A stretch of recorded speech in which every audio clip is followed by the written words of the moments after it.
So it's very likely that Ashened, Yu-Gi-Oh's most recent TCG-exclusive archetype, at least as of me making this video, draws some inspiration from the grand catastrophe of Pompeii and the well-known FromSoftware franchise Dark Souls. The Great Catastrophe in Vados bringing havoc to Obsidian parallels how the eruption of Mount Vesuvius brought ruin to Pompeii. The drab artwork of the Ashen cards and their playstyle mimic the bleak look and themes of the Dark Souls trilogy. I've already written one video on this archetype's first wave of support to explain my theories, but with the release of Legacy of Destruction and hence more Ashen support, what does Ashen's second wave of cards add to these potential ties? Well, I believe that the archetype's new toys feed more into concepts from Dark Souls than it does the story of Pompeii.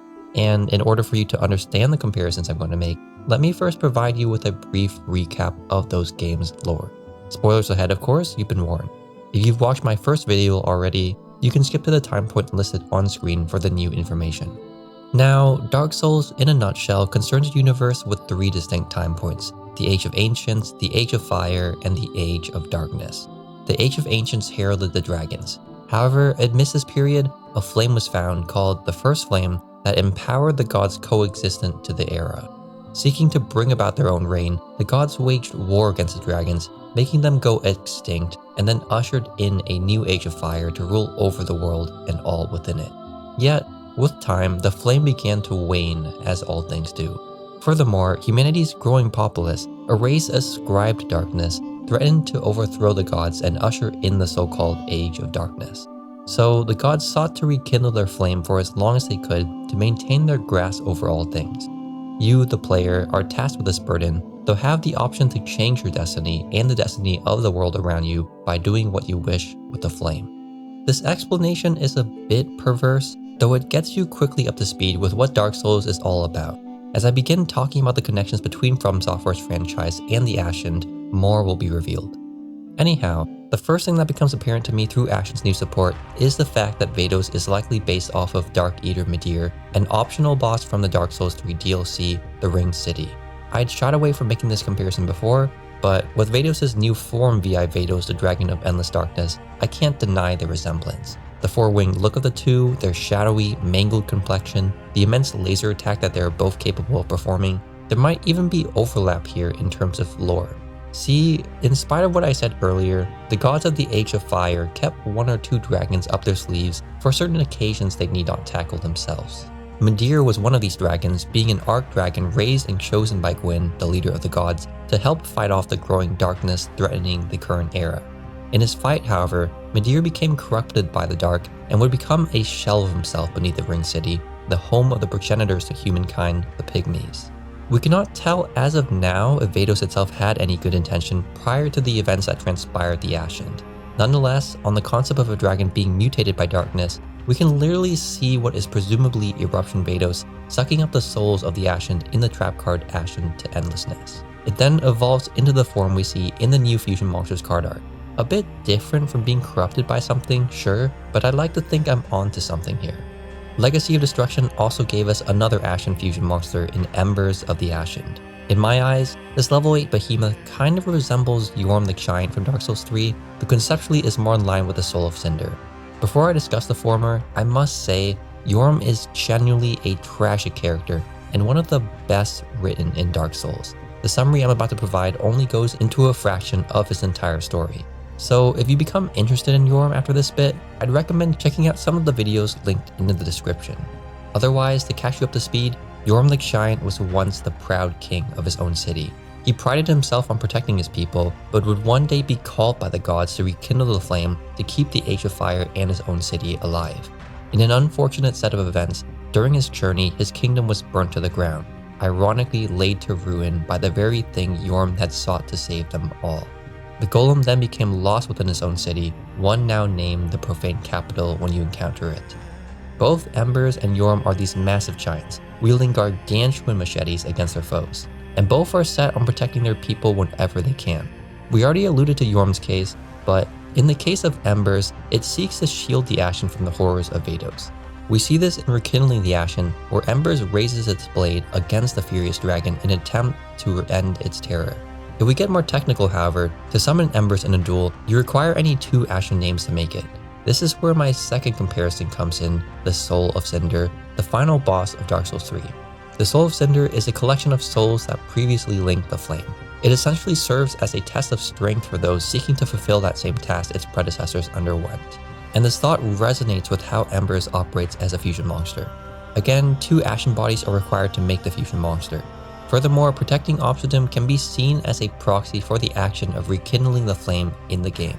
Seeing as though Embers literally returns a copy of Obsidian from the graveyard to your hand, as if rescuing it from destruction, this particular theory feels like bread and butter. Moving on, Spearhead of the Ashen City is a rather inconsequential inclusion to the Ashened archetype. Most players are only running 1 copy, if any at all, in their deck.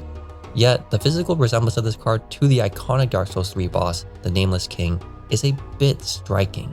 Both have long flowing grey hairs sprouting from their battle-worn crowns.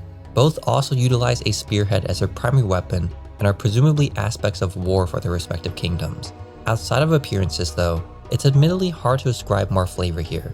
The Nameless King, in lore, is the firstborn child of the aforementioned Gwyn and would become an icon of battle throughout his time both as leader of Anor Londo and in exile. Spearhead, on the other hand, doesn't appear in any other Ashen cards. It's kind of hard to derive what his purpose is in the lore, outside of it just being another unnamed warrior taking up arms against Vados. Yet, there's some hope for substance here. Now, the one outlier in the second wave of support is Shaman of the Ashen City. You can call me lazy, but I couldn't find a good comparison for this card in Dark Souls lore.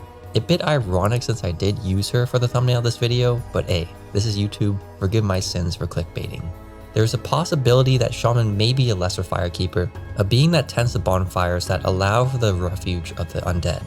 We had, after all, already compared Priestess of the Ashen City to the Firekeeper from Dark Souls 3 in the first video.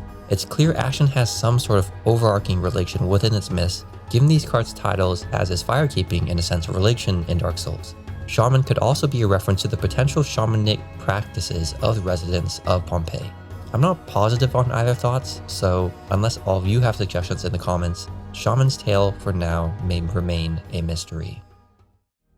The remaining new Ashen cards, illustrated as events rather than characters, seem to focus on developing the already established tale of the Ashened.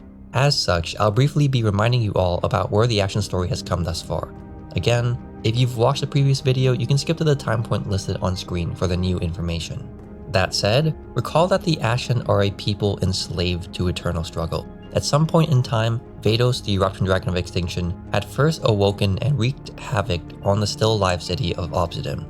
Although the Ashen tried their best to kill the sinister dragon, their initial efforts seemingly only put Vados into a temporary slumber. To make matters worse, Vados, via its own powers, had managed to etch the souls of the Ashen into the very lands it had burned, to the point where they had become tied to the land for all of eternity. And so, whenever Vados awakes once more, the conflict repeats. The Ashen must commit all of their power to stop Vados, only for it to go dormant once more, and for the people themselves to aimlessly wander their scorched land until the next disturbance. An endless cycle. This concept, whether intentional or not, can be linked to one of the core themes of Dark Souls, the fact that the 3 main ages may repeat irrespective of what happens in the previous.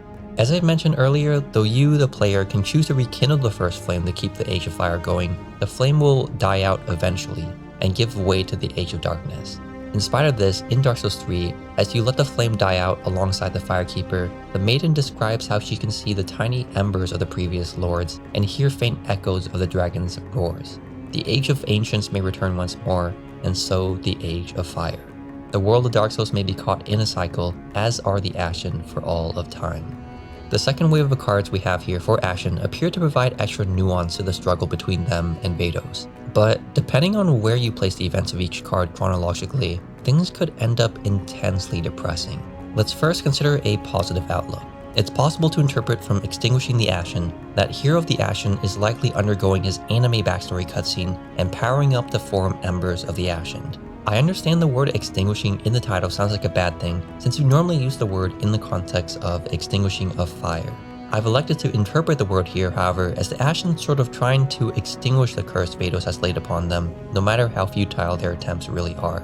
After all, the spell can search Hero easily, and it lets you fusion summon embers during your turn. We then see embers tackle Darkness Vados in rekindling the Ashened. The word rekindling on its own obviously offers hope, You're keeping a flame alive, and thus Embers is trying to keep the Ashened afloat. Whether or not the golem eventually wins out against the beast only determines the immediate outcome of this singular instance. Remember that Vados will return to his slumber, awaken however long it takes thereafter, and the same battle will ensue. This leaves us with Ashened to Endlessness. This trap card is what causes me to be a bit iffy about what the true sequence of events is in the Ashened story, if there even is one at all. In the positive timeline we just created where Hero powers up and battles Darkness Vados, it would make sense that the art of the trap card occurs right before the former. Vados transforms by sapping the energy of Hero's comrades, prompting Hero himself to transform. The fact the trap card lets you make Darkness Vados out of Eruption Vados supports this. You'll also likely use the trap card during your opponent's turn rather than your own. Rekindling of the Ashen in this case can then be taken as the final act of the play. The Ashen successively subdue Vados for a temporary peace. But what if Ashen to Endlessness is actually the last event to happen in Ashen's battle? What if rekindling the Ashen is the first thing to happen? Well, the battle between Embers and Vados is a given. The spell, in my eyes, is the centerpiece climax of the Archetype's lore. But say perhaps Embers loses. Extinguishing the Ashen could instead be taken at face value. Instead of Hero of the Ashen City powering up, the art could be portraying him losing his Embers form after being weakened by Vados. The spirit of the Ashen has been extinguished, as would a fire on its last breath. Ashen to Endlessness, therefore, becomes an extra layer of tragedy to the already tragic Ashened. In spite of all of their efforts, the Ashened are incapable of subduing Vados on their own, and the dreaded dragon sucks up all the power of Obsidian's citizens. It then returns to its slumber by its own, knowing well that, in years, decades, or even centuries to come, it'll dominate the world once more. The souls of the Ashened wallow in pain, chained to the land, later to be forcibly reanimated and pitted against a dragon. But the outcome will be the same every time. The Archetype is locked in a cycle of destruction with no hope at all. Okay, I'm chuckling a little bit because I realize in the script I intentionally chose to drop that bombshell and then follow it up with good vibes lo-fi music, but that's most of what I had to talk about. Now, remember everyone, the vast majority of this video is speculative. Unless Konami TCG gives us firm insight into how these cards were designed, the points I've made are only theories. The second wave could simply, by coincidence, bear similarity to the aspect of Dark Souls that I previously tied them to.